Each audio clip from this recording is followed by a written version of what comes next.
পরেও নবী 3 বছর মক্কায় ছিলেন। এক সময় নবী বললেন, আল্লাহ যত জায়গায় নামাজের কথা বলেছেন প্রত্যেক জায়গায় বলেছেন আকিমুস সালাত, নামাজ কায়েম করো। কিন্তু মক্কায় যেই পরিবেশ চলতেছে এই পরিবেশে চোরের মতন নামাজ পড়া যায়, কিন্তু আযান দিয়ে জামাত করে নামাজ কায়েম করার তো কোনো পরিবেশ নাই। আল্লাহ বলেন, হাবিব মক্কায় হলেন আপনি ইমাম আর আবু জেহেল হলো নেতা। আবু জেহেলের মতন জালেম নেতা যতদিন থাকবে আর আপনার মতন ভালো ইমাম যতদিন থাকবে ওই জায়গায় নামাজ পড়া যাবে, কিন্তু নামাজ কায়েম করা যাবে না। নামাজ কায়েম করতে গেলে যিনি ইমাম হবে তাকেই নেতা হওয়া লাগবে। এখন আপনারা বলেন, আগামী নির্বাচনে যেই দলগুলো আপনাদের সামনে ভোট সভা আসতেছে এই দলগুলোর মধ্যে কারা কারা ইমামতি করবার পারবে, এইরকম দল আমাদের খেয়াল করার দরকার আছে না নাই? খালি নামাজ পড়লে হবে না, নামাজ পড়ানোর মতন যোগ্যতা থাকা লাগবে। হায় হায় রে, এই কথা কলে তো একজন বলছে জাতীয় ইমাম, মুখের দিকে তাকা দেখেন তেলতেলা। আমাদের বাংলাদেশে আর যাই হোক মুসলিম ইমামের দিকে সবাই তাকায়, তাকায় কি তাকায় না? একজন আমার ফতুয়া আছে, হুজুর ইমামের দাড়ি যদি এক মুষ্টির নিতে হয় তার পাশে নামাজ হবে? আমি কইলাম, কেবারে ইমাম তোমাকে দাড়িতে হাত দিবার দিছিল, তুমি দাড়ি কিভাবে মুঠ দিয়ে মাপলে? না হুজুর, ইমাম যখন খুতবা দেয় তখন আমি দূর থেকে মুঠ দিয়ে আন্দাজ করছি, তখন ইমামের দাড়ি আর আমার মুঠ তো দেখি মনে হয় মুঠের চাইতে ছোট। আমি বললাম, তোমার দাড়ির খবর কি? আমার নাই। তাই বলে হুজুর থাকা লাগবে না। যেই বাংলাদেশে ইমামের দাড়ি মানুষ মুঠ দিয়ে মাপে সেই বাংলাদেশে তেলতেলা দাড়ি চাচা মুখ চাচা মানুষ কোনোদিন জাতীয় ইমাম হতে পারে না। জোরে কোন কথা, ঢের কথা বলেন না। একটু মনোযোগ দিয়ে শুনতে হবে। 1 নম্বর নেক আমল হলো নামাজ। পুরুষের জন্য 1 নম্বর নেক আমল হলো নামাজ, কিন্তু আমার মা বোনদের জন্য ইমান রক্ষা করতে গিয়ে 1 নম্বর নেক আমল কিন্তু নামাজ না। 1 নম্বর নেক আমলের নাম হলো পর্দা। জোরে বলেন, 1 নম্বর নেক আমলের নাম কি? আরো জোরে। আমার মায়েরা যারা পর্দার অন্তরে শোনেন, পর্দা যদি আপনাদের না থাকে আপনাদের নামাজ রোজা হজ যাকাত কোনো ইবাদত আল্লাহর দরবারে কবুল হবে না। মেয়েদের ইবাদত কবুল করতে গেলে 1 নম্বরে যে জিনিসটা রাখতে হবে তার নাম হলো পর্দা। আল্লাহ রাসূল বললেন, ফাতেমা মাত্র 4টা আমল করলে আল্লাহ 8টা জান্নাত খুলে দিবে। নামাজ পড়তে হবে 24 ঘন্টার মধ্যে মাত্র 5 বার নামাজ আদায় করলে নামাজের হক আদায় হবে। 24 ঘন্টায় নামাজ পড়া লাগবে না, 5 ওয়াক্ত মিলে বড় জোর 1 ঘন্টা লাগবে। জোরে কোন কয় ঘন্টা?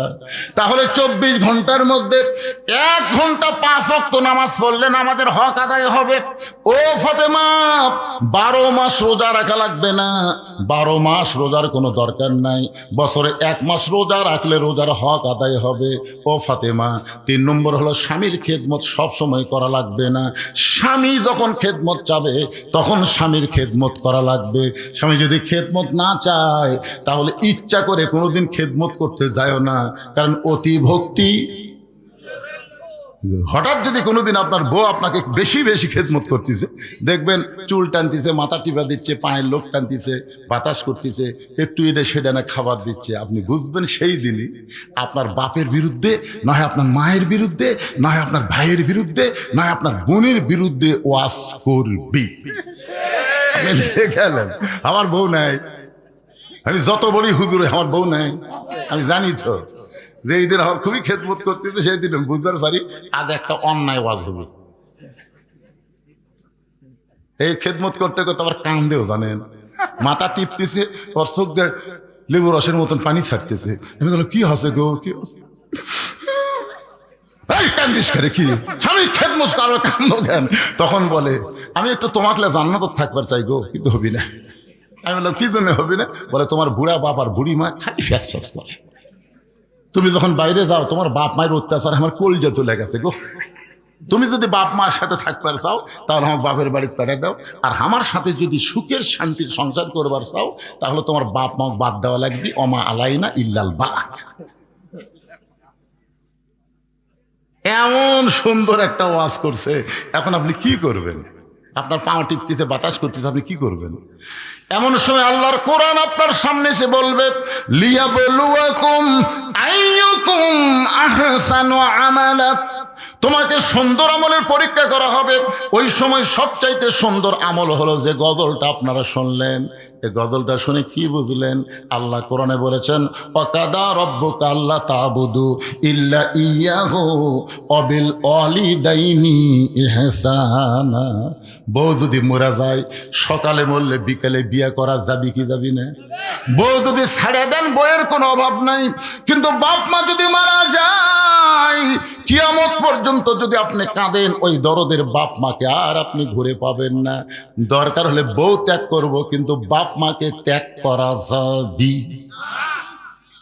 এত খেদমত করতেছে, ওয়াজ করছে, লাভ দিয়ে বলো তো টাং টোপলা যা আছে বান দেখ। বউ বলতেছে কেন গো, তুই না বাপের বাড়িতে যাবার ছেলি, তো 3 তালাকের গাড়িত করে তোর বাপের বাড়িতে পেরে দেবো রে। তুই মরে গেলে তোকে ছাড়ে দিলে বইয়ের হবো আছে, তুই তো আর বাপ মায়ের বিরুদ্ধে ওয়াজ করলি, বাপ মা মরে গেলে খুঁটি পাবো। বউ দৌড়ে এসে পাও ধরে বলতেছে তুমি আসলে আল্লাহর ওলি গো, তোমার ধোকা দেওয়া যাবে না। আমার মায়েদের বলতেছি, মা শোনেন, স্বামীর খেদমত করবেন, কিন্তু অতিরিক্ত খেদমত করতে রাসূল নিষেধ করেছেন। স্বামী যখন খেদমত চাবে তখন স্বামীর খেদমত করা যাবে, ইচ্ছা করে অতিরিক্ত খেদমত ফাতেমাকে আল্লাহ রাসূল নিষেধ করেছেন। রাসূল বলেন ফাতেমা সতীত্বের হেফাজত, পর্দা করা, যেই পর্দা সম্পর্কে আল্লাহ বলেছেন وقرنا في بيوتكن ولا تبرجن تبرج الجاهلية الأولى। আল্লাহু আকবার করবেন না? ফাতেমা সব সময় পর্দার মধ্যে থাকতে হবে। সঙ্গে সঙ্গে ফাতেমার কাছে একটা ওড়না ছিল, ওই ওড়নাটা মাথার উপরে দিয়ে বললেন বাবা আপনাকে সাক্ষী রেখে আল্লাহর কাছে ওয়াদা করলাম, এই মুহূর্ত থেকে আমি ফাতেমা পর্দার মধ্যে ঢুকে গেলাম। একদিন ঈশার নামাজের পর হযরত আলী ঘরের মধ্যে ঢুইকা থেকে ফাতেমা চৌকিতে বসে কাঁদতেছে। হযরত আলী ঘরে ঢুকে দেখে ফাতেমা কাঁদতেছে। হযরত আলী থুতুনির তলে হাত দিয়ে বললেন বিবি গো এমন করে কান্দার কারণ কি? ফাতেমা বলে স্বামী গো আপনি কি জানেন আল্লাহ তাআলা আমার দোয়া কবুল করেছে। আলী বুসকি বুসকি হাসার গায়ে পাগলি নাকি? আল্লাহ যদি দোয়া কবুল করে থাকে তাহলে কেন কাঁদতেছেন? ফাতেমা বলে স্বামী গো কি দোয়া আল্লাহ কবুল করেছে এইটাকে আপনি শুনবেন না? আলী বলতেছে বলো তো তোমার কি দোয়া আল্লাহ কবুল করেছে? ফাতেমা বলতেছে আল্লাহ তাআলা আমাকে পর্দার মধ্যে মৃত্যু দিবে, এই দোয়াটা আল্লাহ কবুল করেছে। আলী বলে পাগলি রে, যে সারা জীবন পর্দা করলো তার মৃত্যু তো পর্দার মধ্যেই হবে, এখানে আবার কান্দার কারণ কি? ফাতেমা বলে স্বামী গো সেই মৃত্যুটা কবে হবে এইটাকে আপনি শুনবেন না? আলী বলেন ফাতেমা মানুষ কোনোদিন মরার কথা বলতে পারে না, কে কখন মরবে এটা কেউ কোনোদিন বলতে পারে না। ফাতেমা বলতেছে কিছুক্ষণ আগে আল্লাহ পাক আমারে জানাইছে আজকে গভীর রাত্রে ফাতেমার মৃত্যু হবে। যেই বলছে আজকে গভীর রাত্রে ফাতেমার মৃত্যু হবে, গাছের গোড়া কাটলে গাছটা যেমন পড়ে যায় হযরত আলী তেমনি পড়ে গেলেন ঘরের মাঝায়। মা ফাতেমা 2 হাত দিয়ে চোখের পানি মুছে মুচকি মুচকি হেসে স্বামীর মাথাটা উরাতের উপরে নিয়ে কপালে একটা চুমু দিয়ে সান্ত্বনা দিয়ে বলতে স্বামী গো আমি আমার বাবার মুখে শুনেছি আপনি হলেন পৃথিবীর সবচাইতে বড় আলেম, আমার বাবার মুখে শুনেছি আপনি হলেন পৃথিবীর সবচাইতে বড় বীর। আপনারা বলেন তো হযরত আলী আলেম ছোট না বড়? আল্লাহর নবী যখন মদিনার খলিফা ছিলেন ওই সময় আলীকে নবী শিক্ষামন্ত্রীর দায়িত্ব দিয়েছিলেন। হযরত আবু বকর যখন মদিনার খলিফা হলেন ওই সময় হযরত আলীকে শিক্ষামন্ত্রীর দায়িত্ব দিয়েছিলেন। হযরত উমর যখন মদিনার খলিফা ওই সময় হযরত আলী হলেন শিক্ষামন্ত্রী। ওসমান গনি যখন মদিনার খলিফা ওই সময় আলী ছিলেন শিক্ষামন্ত্রী। তার মানে খলিফা পরিবর্তন হয় কিন্তু শিক্ষামন্ত্রী পরিবর্তন হয় না। রাসূল বলেছেন আনা মাদিনাতুল ইলমি ওয়া আলিও বাবুহা, আমি হচ্ছে এলিমের শহর, আলী হচ্ছে তার দরওয়াজা। এখন আপনাদের কাছে আমি জানবার চাচ্ছি হযরত আলীর মতন শিক্ষামন্ত্রী যদি বাংলাদেশে হতো তাহলে আপনারা বলেন তো কোন শিক্ষার গুরুত্ব বেশি হতো? আজকে আমাদের বাংলাদেশে কোন শিক্ষার গুরুত্ব বেশি? আমার মাদ্রাসার আব্দুল্লাহ বুঝলেন 7 বছর বয়স, পেশাব করবে যায় শীতের মধ্যে, পেশাব করে আমি মনে করছি ঠান্ডার কাশ হতো। তো মাদ্রাসার মহত আমি ওটাকে বললাম, হুজুর এই যে কাশতেছে পেশাব খানার গন্ধ কি ভিতর ঢুকতেছে না? হুজুর আপনি জানেন না এটা কাশ লয় তো। আমি বলি কাশ লয় কি? কক জিজ্ঞেস করেন। ওই যখন পেশাব করে পানি নিয়ে উঠলো, এটা কাশলু কে? হুজুর পেশাব নিয়ে গেলাম হুজুর। পেশাব হওয়ার পরে আমার মনে হচ্ছে আটকে আছে, কাজ দিয়ে আঙ্গুল দিয়ে দিকে 1 ফোঁটা বাড়াছে, আমার মনে হচ্ছে আবার আরো আছে, আবার এক কাজ দিলাম, সামান্য বাড়ালো, পরে আবার কাজ দিয়ে দিকে আর বাড়াইনি,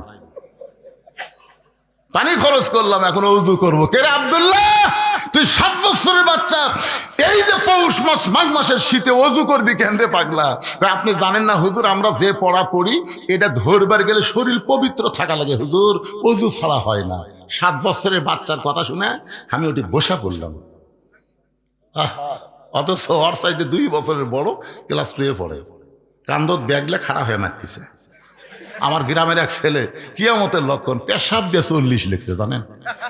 হ্যাঁ, ওই পেশাব দিয়ে আগে লিখছে 4, পরে দিতে 0।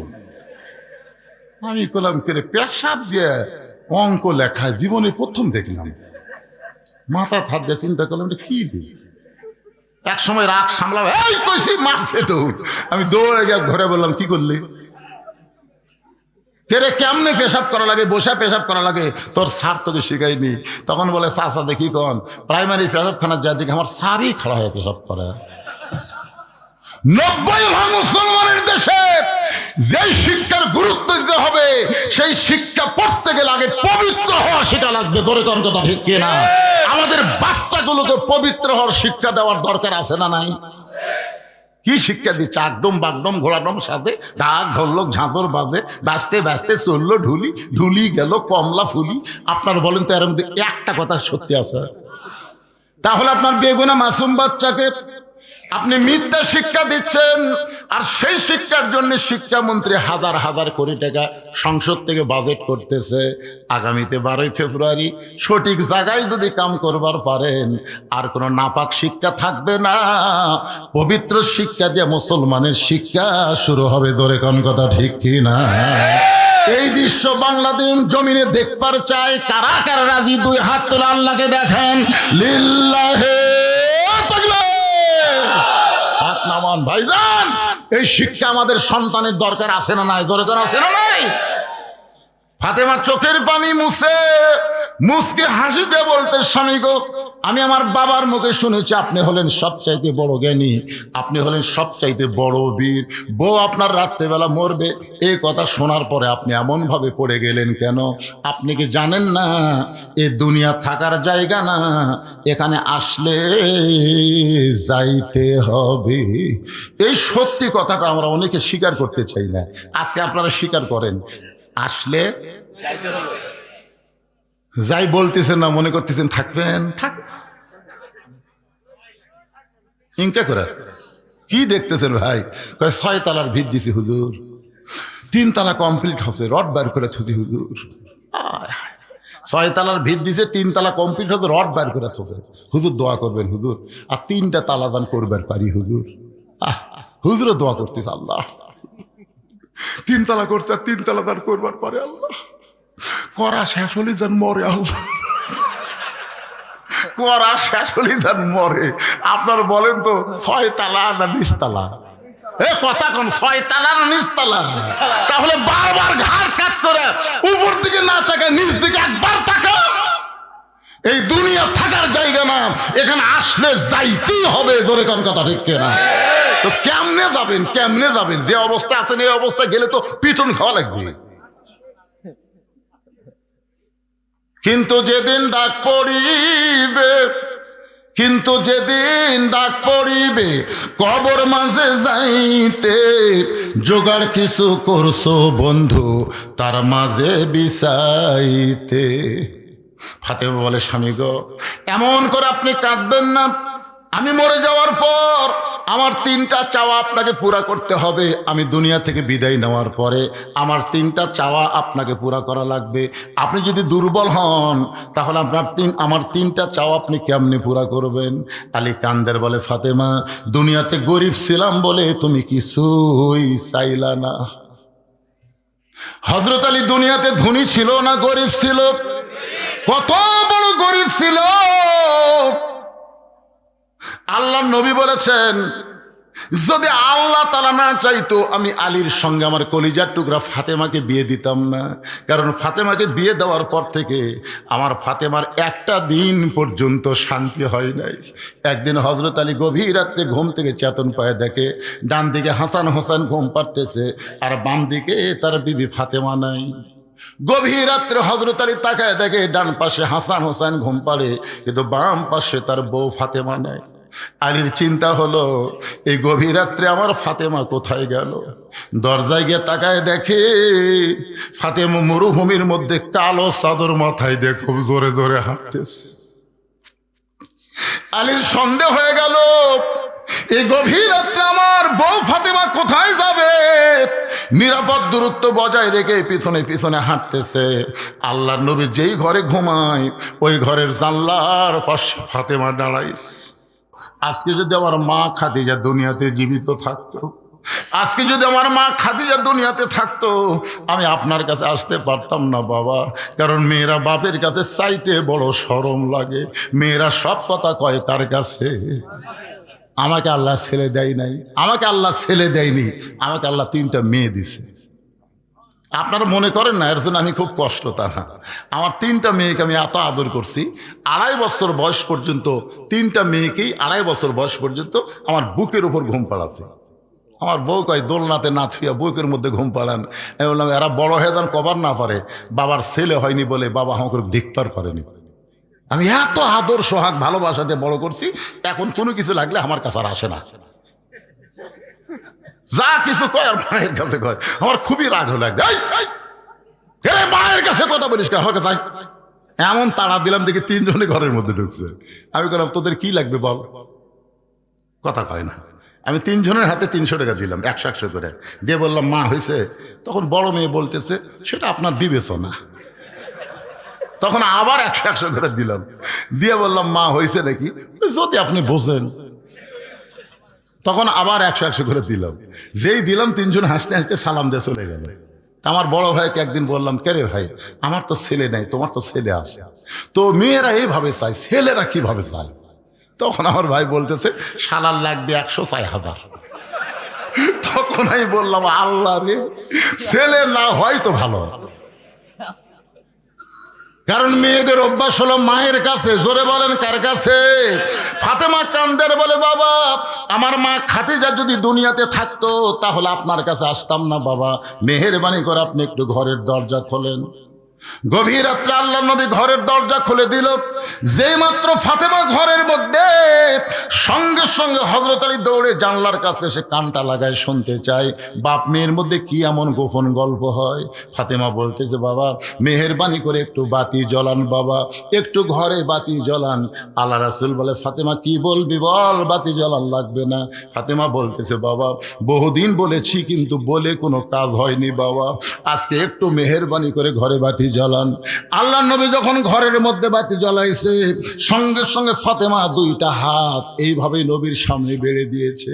নেওয়ার জন্য এভাবে হাত পাতাইতো, কিন্তু হাত 2টা যখন এভাবে বাড়াইছে, রাসূল বাতির আলোতে তাকায় দেখে ফাতেমার 2টা হাত গোশতের টুকরার মতন হয়ে গেছে। হাতের তালু আছে কিন্তু চামড়া নাই। 2টা হাত গোশতের টুকরার মতন দেখে রহমাতুল আলামিন নবী, তিনি শুধু নবী না, একজন বাবা, মেয়ের হাতের দিকে তাকায় বলে, মা তুই 2টা হাত আমারে কেন দেখাস মা? ফাতেমা বলে, বাবা এই 2টা হাত যদি আমার স্বামী দেখতে পায় বড় কষ্ট পাবে, খাওয়া দাওয়া বন্ধ করে দিবে। আমার হাসান হোসেন যদি দেখতে পায়, ওরা 2 ভাই কাঁদতে কাঁদতে কোনো দূরে চলে যাবে বাবা। আমার দুইটা হাত দুনিয়ার কাউরে দেখায়নি বাবা। আজকে গভীর রাত্রে আপনার কাছে আইছি, আপনি আমার হাতের দিকে তাকায় মাত্র 3টা দিনের জন্যে একটু খাবার ব্যবস্থা করেন বাবা। 3টা দিন হাতটা লুকে লুকে আমি তাদের সামনে খাবার দেব। 3টা দিন পরে যখন হাতটা ভালো হয়ে যাবে, আপনার দেওয়া জাঁতা আমি আবার ঘুরাবো বাবা, আবার জমিরাটা আবার গভীরাটা আমি করবো বাবা। হযরত আলী এক দৌড় মারছে। এমন গরিব ছিলেন, দুনিয়ার জীবনে কিছুই দিবার পারি নাই। মরার পরে তুমি কি চাইবা ফাতেমা, তুমি কি চাও? ফাতেমা বলে, স্বামী গো, আমার 1 নম্বর চাও হলো আমি যখন মরে যাব, রাতের বেলা মরছি, দিনের বেলায় আমার কবর দিবেন না, রাতের অন্ধকারে আমাকে দাফন করবেন। আমার কবরের খবর যেন দুনিয়ার কোনো মানুষ না জানতে পারে, কারণ আমি পর্দানিশী। আমার কবর দেখে আন্দাজ করে ফাতেমা লম্বা কত মানুষ জানবে, আমার পর্দার খেলাফ হয়ে যাবে। আমার 2 নম্বর চাওয়া হলো আমার কোনো জানাজার ব্যবস্থা করবেন না। মেয়ে মানুষের জানাজায় 20 লক্ষ মানুষ হয়, এটা অহংকার না। মেয়ে মানুষের জানাজায় কম পুরুষ মানুষ হয়, এটাই হলো অহংকার। ধরে কোন কথা ঠিক কি না? একটু মনোযোগ দিয়ে শোনেন। ফাতেমা বললেন, যিনি হচ্ছেন জান্নাতি নারীদের নেত্রী, কোন দেশের প্রধানমন্ত্রী না, নেত্রী না, যাকে বলা হয়েছে সাইয়্যিদাতুন নিসাই আহলুল জান্নাহ ফাতেমাতুজ জোহরা। ধরে কোন সুবহানাল্লাহ। সেই ফাতেমা বলতেছে, আমার জানাজার কোনো ব্যবস্থা করবেন না। আমার জানাজা করবেন কিন্তু জানাজার ব্যবস্থা করবেন না। আলী বলে, ফাতেমা তুমি নবীর কলিজার টুকরা, তোমার মৃত্যুর খবর শুনলে হাজার হাজার মানুষ তোমার জন্য দোয়া করবে। ফাতেমা বলতেছে, কোনো দরকার নাই। লক্ষ মানুষ যদি বলে ফাতেমা ভালো, আর আপনি যদি বলেন আমার ফাতেমা ভালো না, ওই লক্ষ মানুষের দোয়া দিয়ে ফাতেমার 1 তিল পরিমাণ লাভ হবে না। আর দুনিয়ার তামাম মানুষ যদি বলে ফাতেমা খারাপ, আর আপনি যদি বলেন আমার বউ ফাতেমা ভালো, স্বামীর সার্টিফিকেটে ফাতেমার জন্য আল্লাহ 8টা জান্নাতের দরজা খুলে দিল। এখন আপনাদের কাছে আমার জানতে চাওয়া, বউ ভালো হওয়া লাগবে কার কাছে? জোরে বলেন কার কাছে? কিন্তু আমাদের গুলা লব উল্টা বলে, খালি তুমি আমাকে দেখবার পারো না। গোটা পাড়া খুঁজে দেখো, আমার বিরুদ্ধে কেউ নাই। ও মায়েরা, গোটা পাড়ার লোক আপনাকে ভালো বললে আপনি ভালো না। আপনার স্বামী যদি ভালো কয়, তাহলে ফাতেমার সঙ্গে আল্লাহ আপনাকে জান্নাত দিয়ে দিবে। ফাতেমা বলে, স্বামী গো, আমার 3 নম্বর চাও হলো আমার লাশটা খাটনিতে তুলবেন না। কারণ আমি ফাতেমা হিসাব করে দেখলাম, এই মুহূর্তে আমার খাটনি কান্দে নেওয়ার 4 জন পুরুষ দুনিয়াতে নেই। এখান থেকে ফতুয়া হলো, একটা মেয়ে মানুষ মারা গেলে তিনি কান্দে নিবার পারবে না। কান্দে নিবার গেলে যাদের সঙ্গে বিবাহ বসা হারাম, তারাই শুধু কান্দে নিবার পারবে। তিনি কান্দে নিবার পারবি। আচ্ছা বলেন তো, মুরিদের বউ যদি মরে, পীর সাহেব কান্দলে খাবি? জোরে কর না কেন? হ্যাঁ, এই জন্য আমি প্রত্যেক ওয়াজে বলি, 3টা জিনিস আপনারা খেয়াল করে দেখবেন। বড় ডাক্তারের বইয়ের কোনোদিন সিজার লাগে না। বড় বড় ডাক্তার এরা জানে সিজার করলে মায়ের ক্ষতি, বাচ্চার ক্ষতি, এই জন্য বড় বড় ডাক্তারের বইয়ের সিজার লাগে না। 2 নম্বর হলো, মৌলবীর বাড়িতে কোনোদিন মিলাদ লাগে না। আমি দেখছি আমাদের এলাকার কোনো মৌলবীর বাড়িতে মিলাদ হয় না, এরা পরের বাড়িতে পড়ায়, কিন্তু নিজের বাড়িতে হয় না। আর 3 নম্বর জিনিসটা খেয়াল করবেন, পীরের বউ কোনোদিন মুরিদ হয় না। কারণ পীরের বউ জানে আমার পীর সাহেব মাঝে মধ্যে মুরিদের বইয়ের দিকে চোখ মারে, এ লুচ্চার হাতে কে মুরিদ হবে। কিন্তু দুনিয়াতে একজনই বউ হইয়া বিশ্ব নবীকে নবী বলে স্বীকার করেছে। ধরে কর না সুবহানাল্লাহ। যার নাম হলো খাদিজাতুল কুবরা। সর্বপ্রথম নবীকে নবী বলে স্বীকার করছে কে? খাদিজা। এই জন্যে অন্ধভাবে সবাইকে মানা যাবে না, অন্ধভাবে একজনকেই শুধু মানতে হবে, তিনি হলেন আমাদের নবী। 42 বছর হলে ওয়াজ করতেছে, আমার বয়স, ওয়াজের বয়সে 42। একদিন বউকে 1000 টাকা হাতত দিয়ে বললাম, খালি একবার হুজুর কত দেখি, তোমার মুখে হুজুর শুনতে কেমন লাগে?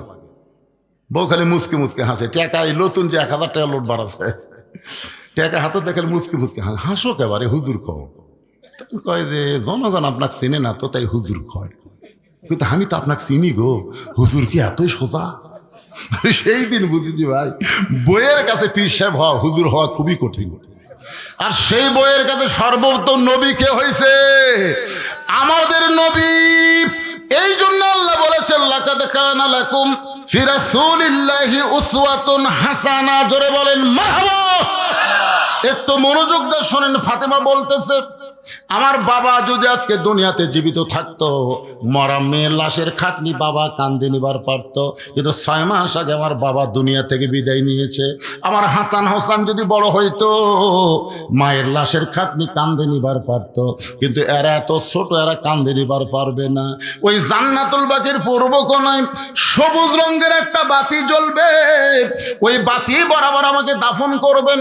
আমার কবর খুঁড়তে যদি আপনার কষ্ট হয়, তাহলে আপনার একান্ত বন্ধু যদি কেউ থাকে দুনিয়ায়, তারে বলবেন সে যেন গোপনে ফাতেমার কবরটা খনন করে দেয়। আমরা সবাই জানি আবু যর গিফারি ওই কবর খুঁড়ে দিল। কবর খুঁড়তে খুঁড়তে ভয়ানক একটা কাণ্ড ঘটে গেছে ভাইজান। যাই হোক না কেন, যেটা আপনাদের বুঝাবার চাইছি, আমার মা বোনেরা পর্দার অন্তরালে বসে যারা আছেন, তাহলে আপনারা কি বুঝলেন? পুরুষ মানুষের জন্য 1 নম্বর নেক আমল হলো নামাজ, আর নারীদের 1 নম্বর নেক আমলের নাম কি? পুরুষের জন্য 1 নম্বরের নাম কি?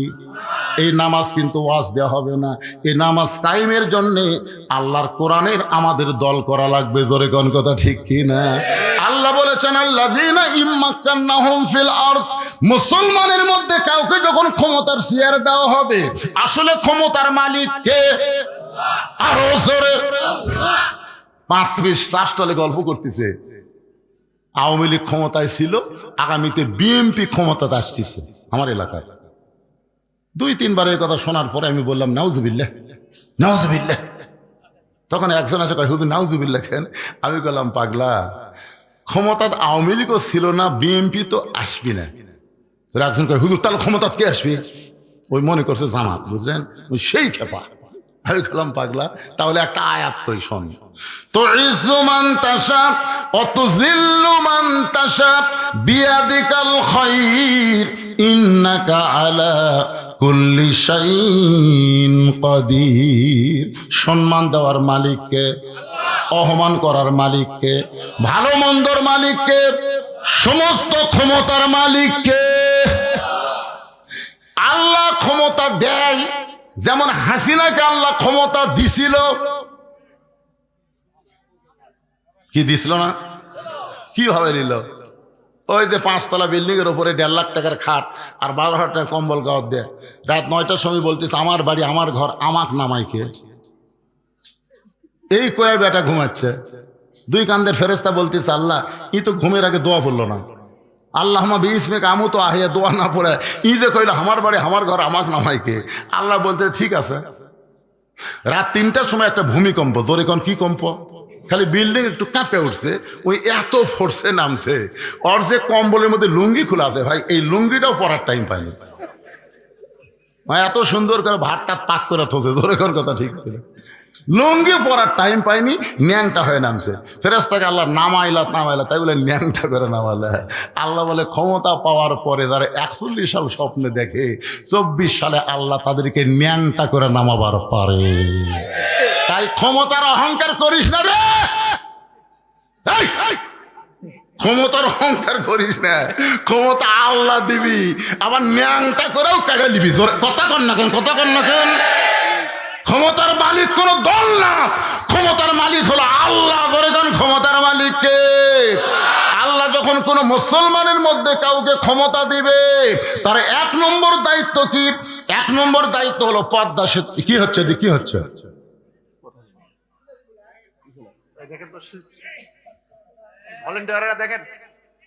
কেবল 11:30 বাজতেছে, কি চলবে? বিরক্ত হচ্ছেন? সূরা আসরের 2 নম্বর বিষয় চলতেছে, 3 নম্বর অথবা সবেল হকের ওয়াজ বোঝেন আপনারা? খালি সারা রাত চলবি না রে পাগলা, চলা পর্যন্ত চলবি। ধরে কোন কথা ঠিক কিনা? একটু মনোযোগ দিয়ে শুনবেন। সমস্ত ক্ষমতার মালিক কে? আল্লাহ যদি কাউকে ক্ষমতা দেয়, তার 1 নম্বর দায়িত্ব হলো পর্দা সেতু নির্মাণ করা। 1 নম্বর দায়িত্ব মডেল মসজিদ নির্মাণ করা। এইটা মডেল মসজিদের সাইজ যাই। আসার সময় ক্ষেতলালে দেখলাম আসরের সময় 5-6 জন।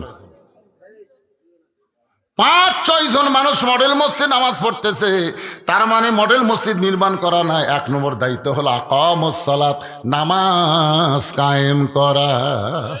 ওয়াজ দিয়া নামাজ হবে, ওয়াজ দেওয়া হবে। যদি সরকার ঘোষণা করে 5 ওয়াক্ত নামাজ, মুসলমান দাবি করার পরে কেউ যদি না পড়ে, পাছার কাপড় তুলে 5টা করে বাড়ি, প্রতি ওয়াক্ত 5টা করে বাড়ি, 200 টাকা জরিমানা। ওই নামাজ পড়বি না, ওর বাপও পর্যন্ত পড়ে। কথা কন না কেন ভাই জান? এই শেলবেলা ওয়াজ দিয়ে কাম হবে না তো। নামাজ না পড়লে, আমার এলাকার এক লোক সৌদি আরবে চাকরি করে গেছে দাম্মামত। ভাই একদিন আমি নামাজের সময় আমার ঘরের মধ্যে শুয়ে আছি, ইতিমধ্যে কে যেন খবর দিছে যে মুসলমান একটা ঘরের মধ্যে শুতে আছে। পুলিশ যে কিভাবে জানলো, এসে আমার তুলে লিয়ে গেল ঘরের মধ্যে, কাপড় খুলে, প্যান্ট খুলে, বুঝলেন, পাশার উপর।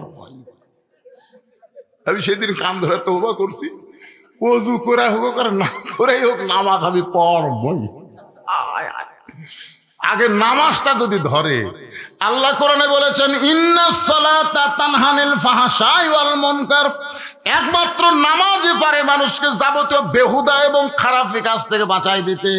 আমাদের ছেলেদের হাতে যদি মোবাইল থাকে কোনো সমস্যা নাই, এরা যদি 5 ওয়াক্ত নামাজ পড়ে, তাহলে অশ্লীল দেখতে গেলে এদের ঈমান বলবে কেউ না দেখলেও আমার আল্লাহ দেখতেছে। ফালিয়াবুদু রব্ব হাযাল বাইত আল্লাযী আত'আমাহুম মিন জু'ইন ওয়া আমানাহুম মিন খাউফ। ওই ঘরের মালিকের যদি তোমরা গোলামি করো, নামাজ পড়ো, তোমাদের সাথে সাথে 2টা পুরস্কার দেওয়া হবে। ধরে কোন কয়টা? 1 নম্বর পুরস্কার হলো রেজেকের কোনো পেরেশানি থাকবে না। ওই ভারতের চিনি, ভারতের আলু, ভারতের পেঁয়াজ তোমাদের লাগবে না। তোমাদের দেশের মধ্যে যে আবাদ হবে, এইটাই তোমাদের রেজেকের ব্যবস্থা আল্লাহর পক্ষ থেকে করে দেওয়া হবে। 2 নম্বর ওয়া আমানাহুম মিন খাউফ। 3 দিকে ভারত। কয়েকদিন আগে একটা উগ্রপন্থী মন্ত্রী কি করেছে দেখছেন আপনারা ফেসবুকে? বলতেছে বাংলাদেশে যে হারে মৌলবীরা কোরআনের মাহফিলে বলতেছে সব দেখা হলো শেষ, আগামী দেখবো কোরআনের বাংলাদেশ।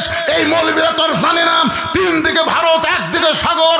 একবার যদি ভারত খেপে যায়, এই মৌলবীরা পালানোর কোনো জায়গা পাবে না, সাগরে ডুবে মরা লাগবে। আইরে উগ্রপন্থী মন্ত্রী ভাষণ দিতে ভাই, ওই ভাষণ শোনার সাথে সাথে আমি ফেসবুকে একটা স্ট্যাটাস দিলাম, মন্ত্রী রে তুই তো মুসাক চিনিস না রে, তুই মুসাক চিনিস? মালওয়ানের বাচ্চা, মুসাক চিনিস? মুসা নবী যদি চিনবার পারত তাহলে এই গরম বক্তব্য দিবার পারতি না। কারণ 3 দিকে ফেরাউন, 1 দিকে সাগর। আল্লাহ সাগরকে রাস্তা বানায় দিছে, মুসা নিরাপদে পার হয়ে গেছে। ফেরাউনের গোষ্ঠী চুবড়া মরিছে রে ভারতের মালওয়ানের বাচ্চারা, তোরাও চুবড়া মরবু। তোরা মনে করছিস আমাকে হাতে বোম আছে, মার মার। আমাদের জাতির ভিতর জন্য যদি নমরুদের চুলা আল্লাহ শান্তির বাগান বানাবার পারে, আমরা তো তারই সন্তান। জোরে কোন কথা ঠিক কিনা? মার মার বোম মার। আমার এই ওয়াজটা কিন্তু ভারতে গেছে, কারণ আমারও আস্তে গোটা পৃথিবী চলে। ভারতের হিন্দুরা কই ওরে বাবা রে, আমি কইছি মার বোম মার। আচ্ছা, নমরুদের চুলা যদি আল্লাহ শান্তির বাগান বানার পারে, বোমক আল্লাহ কিছু করে পারবে না? মনে করেন আপনাদের এই নওগাঁ বদল গেছে, তো একটা বোম পড়ছে, কিন্তু আল্লাহ বলতে তো ফুটিস না। তখন বোম বলতেছে আল্লাহ ফুটপার, তখন নিষেধ করলেন, তাহলে এত বড় হয়ে পড়ে থাকে আমার লাভ কি? তো বোম বলবে কি চাস? ইসাব্বিহুলাহু মা ফিস সামাওয়াতি ওয়াল আরদ।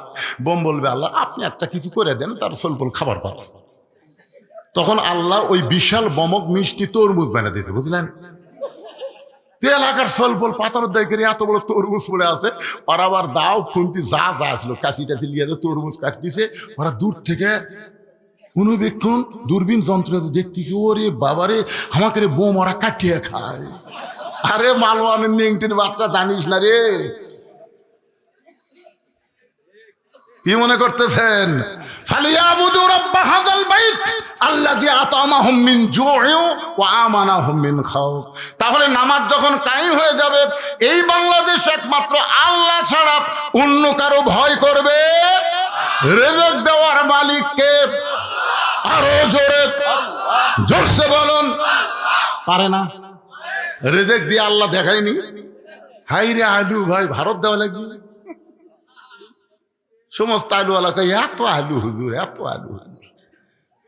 এই জন্য একটু মনোযোগ দিয়ে শুনবেন। সূরা আসর 3 নম্বর বিষয় হলো তাওয়াসাউ বিল হক। হক কথা বলতে হবে, হক পথে চলতে হবে। প্রয়োজনে হকের জন্য জীবন দেওয়া লাগতে পারে, তারপর আমরা হক থেকে বিচ্যুত হব। এই বাংলাদেশে আল্লামা সাইদি হুজুর, এদিকে তাকাও, আল্লামা সাইদি হুজুর যে হক কথাগুলো বলছে, আমাদের সমস্ত বক্তাদের ওয়াজ যদি এক পাল্লায় দেওয়া হয় আর সাইদি হুজুরের ওয়াজ যদি আরেক পাল্লায় দেওয়া হয়, আপনারা বলেন তো কার ওয়াজের ওজন বেশি হবে? আমাকে ওয়াজ, এরা আওয়াজ আর কি ওয়াজ করতে পারে? যে ওয়াজ করার কারণে, কোরআনের হক তাফসীর করার কারণে অন্যায়ভাবে তাকে 13 বছর জেলখানায় বন্দি রাখলো, অন্যায়ভাবে। আপনারা বলেন তো সাইদি হুজুর রাজাকার? সাইদি হুজুর মানুষ খুন করছে, সাইদি হুজুর নারী নির্যাতন করছে, সাইদি হুজুর মানুষের বাড়ি পুড়ে দিয়েছে, এইরকম মিথ্যা কেস দিয়ে তাকে জেলখানায় বন্দি করলো। অথচ আল্লাহ কোরআনে তদন্ত করে বলতেছে ইন্নামা ইয়াখশাল্লাহ মিন ইবাদিহিল উলামা, বান্দা সমূহের মধ্যে আলেম বান্দারাই আল্লাহকে সবচাইতে বেশি ভয় করে। আপনারা বলেন তো সাইদি হুজুর কি ছোট আলেম না বড় আলেম? তাহলে আল্লাহর কোরআনের তদন্ত হিসাবে কি কয় আর এই শালি হাসিনা কি কয়? না না, ওই কি কয়ে অন্যায় ভাবে লোকটাকে জেলখানার মধ্যে বন্দি রাখলো। আমরা দোয়া করলাম আল্লাহ কোরআনের পাখিকে তুমি হেফাজত করো, আমাকে দোয়া আল্লাহ কবুল করে জেলখানার মধ্যে হুজুরের তার চেহারা বুঝলেন। যেদিন বের করলো হাসপাতাল নিয়ে যাওয়ার জন্য, মাইক্রো থেকে পাওয়া নামা একটা হাসি দিছিল, সে হাসি দেখছেন আপনারা? এই হাসি দুনিয়ার কোনো হাসি নয়, এই হাসি হলো জান্নাতের হাসি। দুনিয়ার মুসলমানেরা হুজুরের হাসি দেখেছে, সেই হুজুরকে জেলখানা থেকে হাসপাতাল নিয়ে গেল শুধু হক কথা বলার অপরাধে, তাকে স্লো পয়জন ইনজেকশন করে হত্যা করে দিল। আগস্ট মাসে হুজুরকে হত্যা করলো।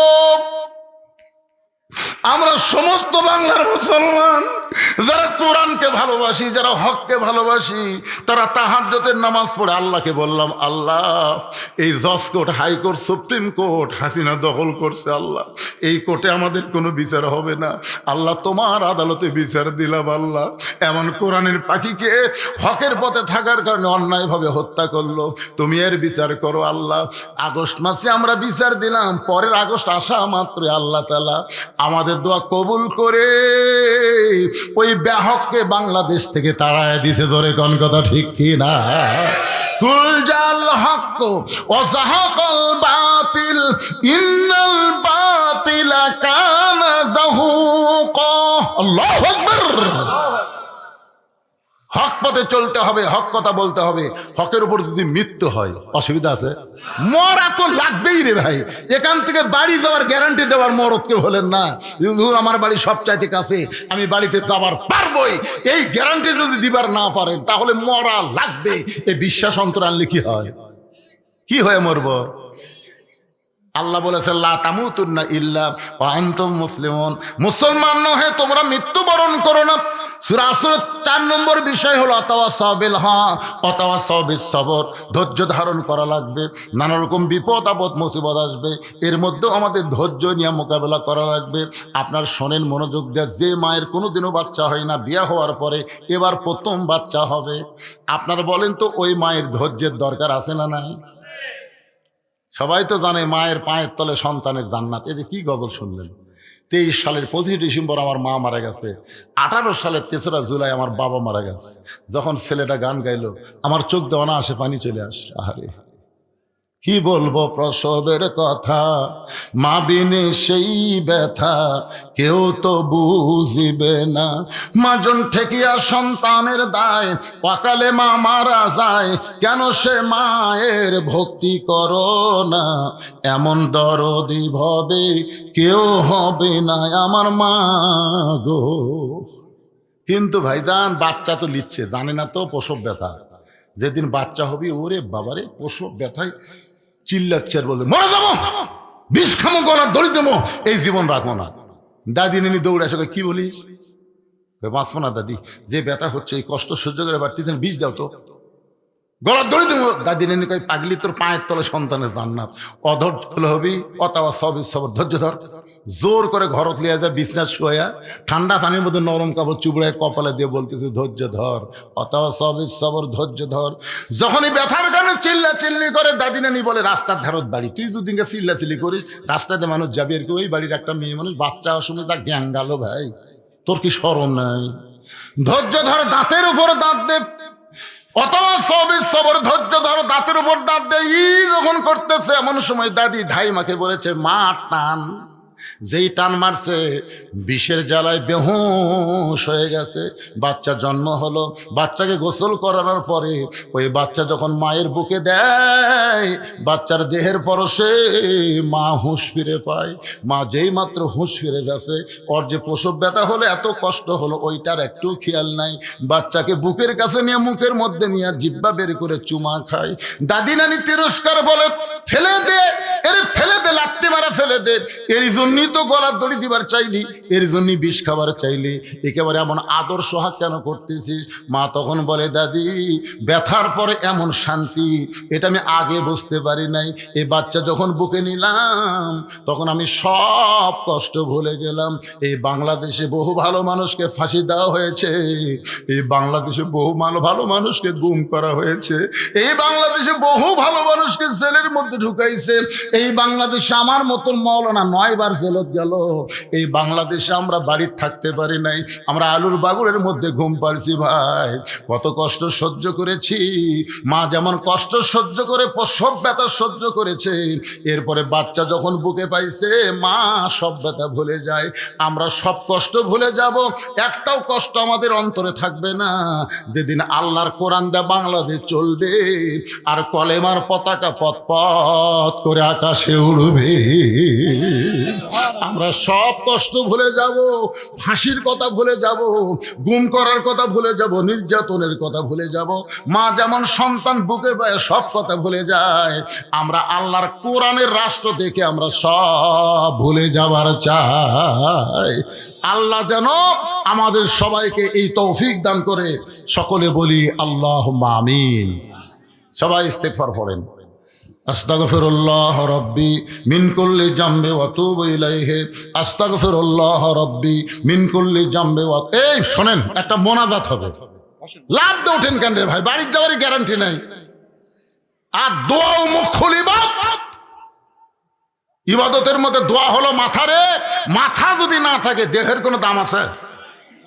এই যে ছেলেরা কষ্ট করে মেহনত করে এত সুন্দর আয়োজন করেছে, আপনার দীর্ঘ সময় পর্যন্ত শুনলেন, আর মোনাজাত না করে দৌড় মারতেছেন, বাড়ির যাওয়ার গ্যারান্টি দিয়ে দেন। রাস্তার মধ্যে যে আপনার কিছু হবি না এই কথা কম। বহু লোক রাস্তার মধ্যে কিছু হয়ে হাসপাতালে যায়, বাড়ির যাওয়াই হয় না। এই জন্য ইস্তেগফার বলেন, আমাদের যুবকদের জন্য দোয়া করা লাগবে। যুবকেরা শুধু কোরআনের মাহফিল করবে না, তারা যেন 5 ওয়াক্ত নামাজি হয়, জোরে কোন ঠিক কি না? এই জন্য সবাই ইস্তেগফার বলেন। আস্তাগফিরুল্লাহ রাব্বি মিন কুল্লি জামবি ওয়া আতুবু ইলাইহি, লা হাওলা ওয়ালা কুওয়াতা ইল্লা বিল্লাহিল আলিয়্যিল আযীম। আল্লাহুম্মা সাল্লি আলা মুহাম্মদ, আল্লাহুম্মা বারিক আলা মুহাম্মদ। আজকের মাহফিলের সভাপতির দায়িত্বে কে ছিলেন? কিছু বলবেন? রে কি বাবা, ও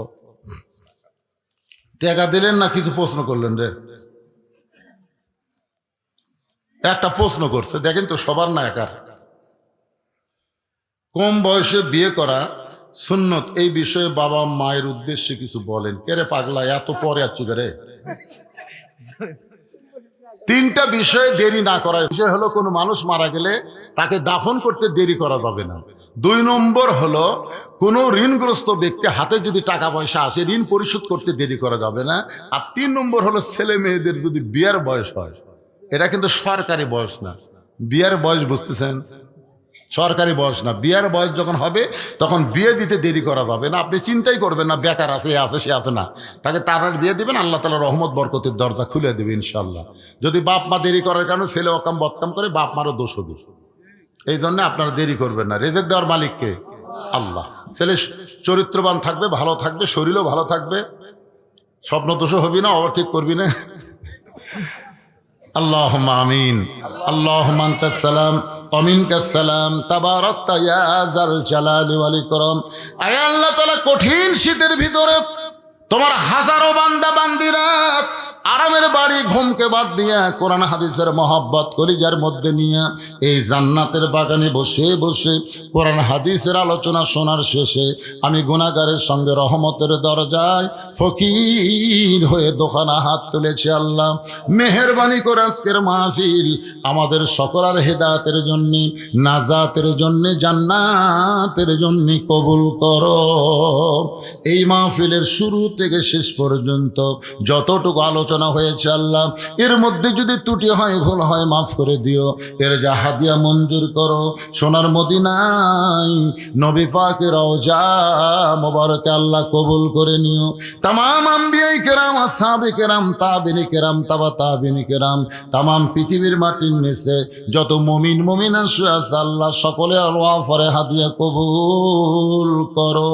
আমরা যারা হাত তুলেছি আমাদের মধ্যে জনম দুঃখনী মা, দরদের বাবা যাদের কবরে গেছে আল্লাহ মেহেরবানি করে মা বাবার কবরকে জান্নাতের টুকরা কবুল করো। আমাদের দাদা দাদি, নানা নানি, আত্মীয় স্বজন, শ্বশুর শাশুড়ি যাদের কবরে গেছে আল্লাহ কবরবাসীদের মাফ করে দাও।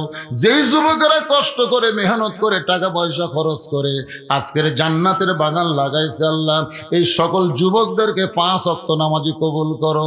এদেরকে হালাল রুজির উপরে থাকার তৌফিক দিয়ে দাও। এদের উপরে সমস্ত বিপদ আপদ মুসিবত আল্লাহ তুমি দূর করে দাও।